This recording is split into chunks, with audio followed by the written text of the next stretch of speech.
पश्चिम बंगाल में मुर्शिदाबाद हिंसा पर योगी ने कड़ा प्रहार कर दिया है और बताया है कि दंगाइयों का इलाज डंडा है। लातों के भूत बातों से नहीं मानते। ये खास रिपोर्ट आपको हम दिखाते हैं।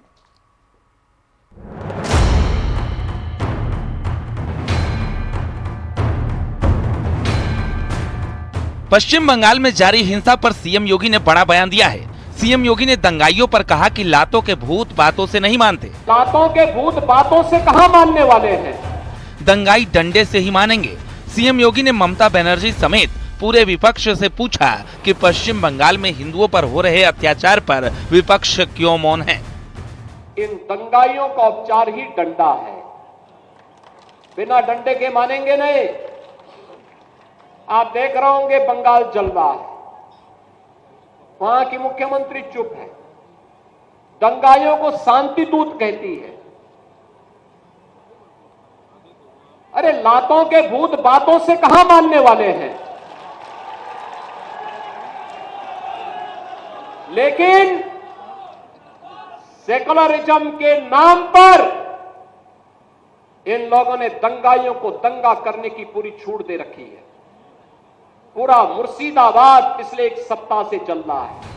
एक तरफ जहां बंगाल में कानून व्यवस्था पर सवाल उठ रहे हैं, तो वहीं आम लोग ममता बनर्जी को अब सीएम योगी आदित्यनाथ से सीखने की नसीहत दे रहे हैं। जैसे सीएम योगी आदित्यनाथ के राज में यूपी में अब कोई भी दंगाई पत्थर उठाने की हिम्मत नहीं करते। संभल इसका सीधा उदाहरण है। वहीं ममता बनर्जी के राज में बंगाल में साल दर साल दंगे हो रहे हैं। दरअसल वक्फ कानून बनने के बाद पश्चिम बंगाल में लगातार हिंसा जारी है। पहले मुर्शिदाबाद और अब दक्षिण 24 परगना में आगजनी की गई है। हिंसा के बीच बंगाल में कानून व्यवस्था पर सवाल उठने शुरू हो गए हैं। Bureau report, news 18। पश्चिम बंगाल के मुर्शिदाबाद में हुई उस हिंसा की हम बात कर रहे हैं, जिसने न जाने कितने हिंदू परिवारों को अपना घर छोड़कर भागने पर मजबूर कर दिया है। मुर्शिदाबाद में पत्थरबाज मारते रहे, हिंदुओं के घर को जलाते रहे, लोगों को मौत के घाट उतारते रहे। मदद के लिए हिंदू मुख्यमंत्री ममता बनर्जी की पुलिस को फोन लगाते रहे, पर क्या उन्हें मदद मिली? कई लोग तो जान बचाने के लिए भागकर झारखंड पहुंच गए। सुनिए पीड़ितों की जुबानी मुर्शिदाबाद के हिंसा की खौफनाक कहानी।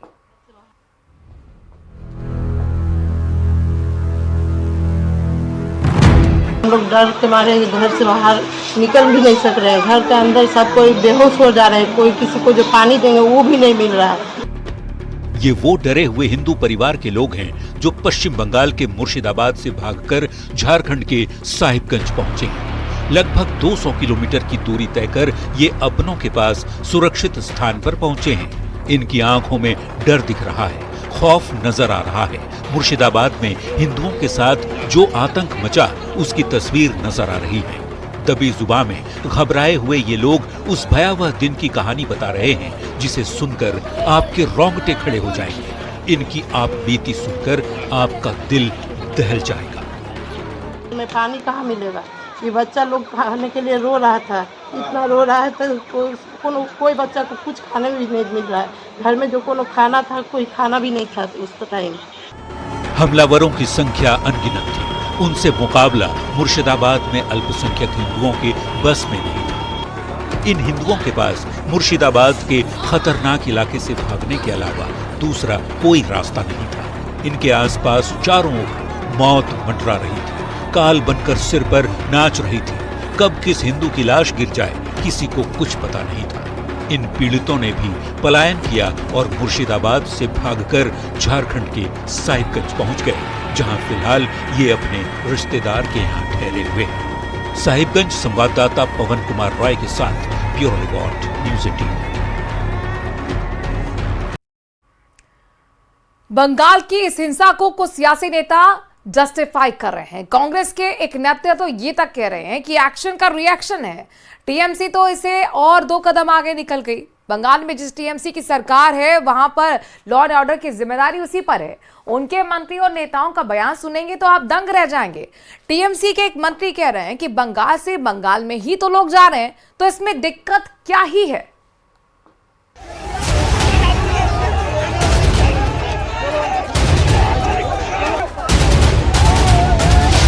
बंगाल में हिंसा की ये सबसे लेटेस्ट तस्वीरें। सोमवार को दक्षिण 24 परगना के भांगर में पुलिस ने पहले दिन के वक्त आईएसएफ समर्थकों को कोलकाता की ओर जाने से रोका और फिर शाम ढलते ढलते यहां उपद्रवियों ने गाड़ियां फूंक डाली। पुलिस वैन तक को नहीं बख्शा, बाइकों में आग लगा दी। चंद मिनटों के भीतर यहाँ सब कुछ राख कर डाली। कांडू आप देख सकते हैं कि किस तरीके से जलाया गया है। 5 बाइक्स जो हैं, 5 बाइक को इस तरीके से एकदम तहस नहस कर दिया गया है। और ये सोनपुर बाजार है और अचानक ऐसा हादसा यहाँ पे घटा और लोग फिर ज़्यादा पुलिस ऑफिसर्स तैनात किए गए हैं और मोर फोर्सेस ज़्यादा फोर्स यहाँ पे आए हैं। उसके बाद में हालात सामान्य हुए हैं। 11 अप्रैल को जिस मुर्शिदाबाद जिले से वक्फ कानून के विरोध के नाम पर हिंसा की चिंगारी उठी, उस मुर्शिदाबाद में फिलहाल हालात काबू में हैं, लेकिन मुर्शिदाबाद की फिजाओं में अभी भी तनाव महसूस किया जा सकता है। सड़कें सूनी पड़ी हैं, दुकानें बंद और हर तरफ सुरक्षा बल तैनात नजर आ रहे हैं। रोजमर्रा की जिंदगी जैसे थम सी गई है। स्थानीय लोगों के जहन में हिंसा का वो मंजर अभी भी तैर रहा है। वाकबिल का जो जुलूस निकला था, उसी से पथराव शुरू हुआ। पहले पथराव के बाद कुछ जुलूस चला गया, कुछ उपद्रवी। यही का होगा, अगले बगल का होगा। हम लोग तो अंडरग्राउंड थे। आज जब दुकान मेरा चोरी हुई तब मैं अंदर ही था। हम लोग का तो यहाँ का कोई किसी से इसका हमारा यहाँ का आदमी का बहुत मेल जोल है। ये बाहर का आदमी का काम है। समर्थन नहीं है जो हम कुछ कर सकेंगे। हम लोन लेके पूरा ये दुकान किया था। 6-7 लाख रुपया का सामान था सर, पूरा एकदम डैमेज कर दिया है, सब निकल के जला दिया है। हम लोगों का यहाँ पे जो मोदी खाना दुकान है वो सब मतलब कि जला दिया और पूरा तोड़ फोड़ के, मतलब 2 दुकान है, दोनों दुकान में घर में घुस के पूरा आग लगा दिया। इधर साइड हम लोगों का ये मतलब घर के पीछे एक घर है, उस घर में पूरा आग लगा दिया। 3 घर मतलब पूरा आग लगा दिया है और कुछ मतलब पानी भी पीने का ये नहीं है। हिंसा की आग शांत भी हो जाए, लेकिन सियासत से रह रह कर बयानों के ऐसे बाण छोड़े जा रहे हैं जो इस माहौल को और गरमाने का काम कर रहे हैं। कांग्रेस के राष्ट्रीय दल भी कह रहे हैं बंगाल में हुई हिंसा एक्शन का रिएक्शन है। दिग्विजय सिंह ऐसा विषय उठा रहे हैं जिसका फिलहाल तो बंगाल की घटना से कोई लेना देना नहीं है। गुजरात के अंदर भयानक कम्युनल राइट हुआ था, तो अटल जी जो उस वक्त प्राइम मिनिस्टर थे उन्होंने कहा था कि एक्शन का रिएक्शन होता है। तो मुर्शिदाबाद के अंदर भी एक रिएक्शन है और इसके लिए भारतीय जनता पार्टी जिम्मेदार है। कुछ ऐसे संगठन जो कि नफरत फैलाते हैं, जो कि दंगे फसाद कराते हैं, उनको क्यों इजाज़त दी जाती है कि वे जुलूस के रूप में डीजे लगाकर मस्जिदों के सामने से निकलें? ये प्रशासन क्यों मंजूरी देता है? नहीं देना चाहिए। सियासत में कई बार बोलना जरूरी और कई बार मुद्दों पर चुप रह जाने की मजबूरी होती है। ममता ने इन दोनों के बीच का रास्ता निकाला। हिंसा को लेकर इशारों में बोली, वक्फ का मुद्दा बना रही, इस बात का खास ख्याल रखा। শান্তিপূর্ণভাবে গণতান্ত্রিক আন্দোলন করার অধিকার সকলের আছে উইথ পারমিশন, বাট প্লিজ দয়া করে সে যেই হোক, ABCDEFG যেই বা হোক, আইন কখনো হাতে তুলে নেবেন না। আইনের জন্য তো আইনের রক্ষক আছে, আইনের ভক্ষক তো দরকার নেই। বাংলার মাটি শান্তির মাটি, এ মাটি সোনার চেয়েও খাঁটি, এই মাটিতেই জন্ম নিল রবীন্দ্র নজরুল। मुर्शिदाबाद में हुई हिंसा ने कई हिंदू परिवारों को बेघर कर दिया। जान बचाकर पड़ोसी जिले मालदा पहुंचे हिंदू परिवारों का दर्द उनकी आंखों में झलक रहा है। दहशत के मारे घर बार पीछे छूट चुका है।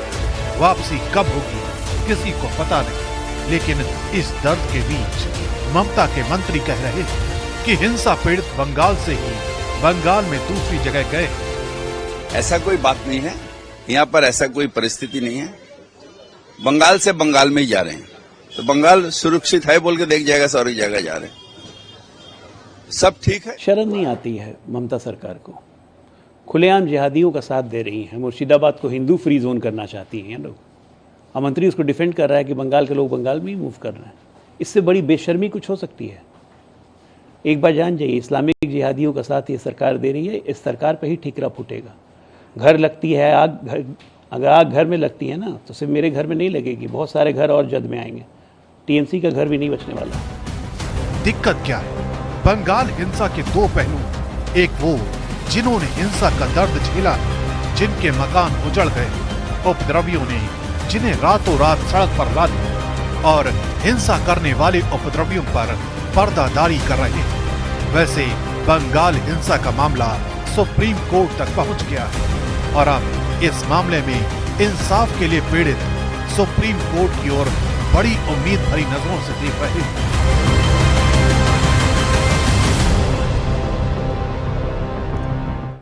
उधर वक्फ कानून पर दिए गए कांग्रेस नेता राशिद अलवी के बयान पर नई सियासत शुरू हो गई है। रिपोर्ट देखिए।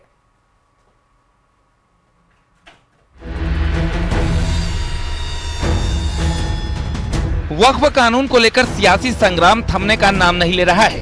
कांग्रेस नेता राशिद अलवी ने वक्फ को लेकर भड़काने वाला बयान दिया और कहा कि किसी के धर्म पर जबरदस्ती हमला करेंगे तो परिणाम कुछ भी हो सकता है।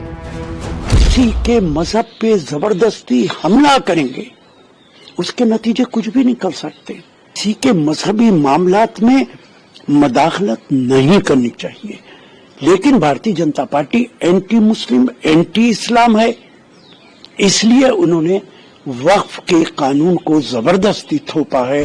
कांग्रेस के बाद उधर झारखंड सरकार के मंत्री इरफान अंसारी ने कहा कि वक्फ कानून को झारखंड में लागू नहीं होने देंगे, जिस पर यूपी के डिप्टी सीएम केशव प्रसाद मौर्य ने कहा कि कानून से मुसलमानों का भला होगा। दलित, पिछड़े, वंचित, शोषित या किसी भी गरीब के साथ इस प्रकार की घटनाओं को अंजाम देने का काम करेंगे, उनके खिलाफ इतनी सख्त और कड़ी कानूनी कार्रवाई होगी। वक्फ बोर्ड में संशोधन हम लोग बर्दाश्त नहीं करेंगे। दरअसल वक्फ कानून लागू होने के बाद से लगातार विपक्ष सवाल खड़े कर रहा है, तो सरकार कानून को मुसलमानों की हितैषी बता रहा है। फिलहाल सियासत थमने का नाम नहीं ले रहा है। Bureau report, news 18। क्या राजस्थान कांग्रेस में कुछ बड़ा होने वाला है? ये कयास इसलिए क्योंकि रणथंभौर टाइगर सफारी के दौरान राहुल गांधी ने एक ब्लॉक अध्यक्ष से सवाल किया कि राजस्थान कांग्रेस की कमान किसके हाथों होनी चाहिए।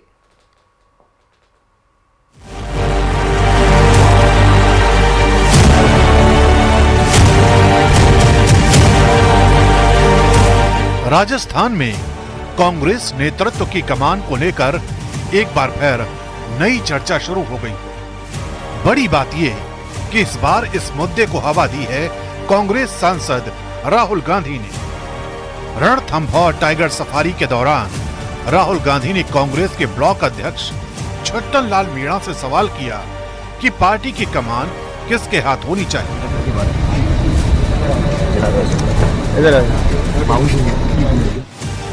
अशोक गहलोत के, सचिन पायलट के, या फिर किसी तीसरे के हाथ? इस सवाल के जवाब में राहुल गांधी को उत्तर मिला सचिन पायलट के रूप में, और दलील दी गई युवा नेता और उनकी लोकप्रियता की। उन्होंने पूछा संगठन को मजबूत करने के लिए राजस्थान में आपको कैसा लीडर चाहिए। मैंने उनको खुल के बताया युवा चाहिए, और सचिन पायलट एक ऐसा लीडर है जो 36 कौम का लीडर है। दरअसल राहुल गांधी 2 दिन के दौरे पर सवाई माधोपुर पहुंचे।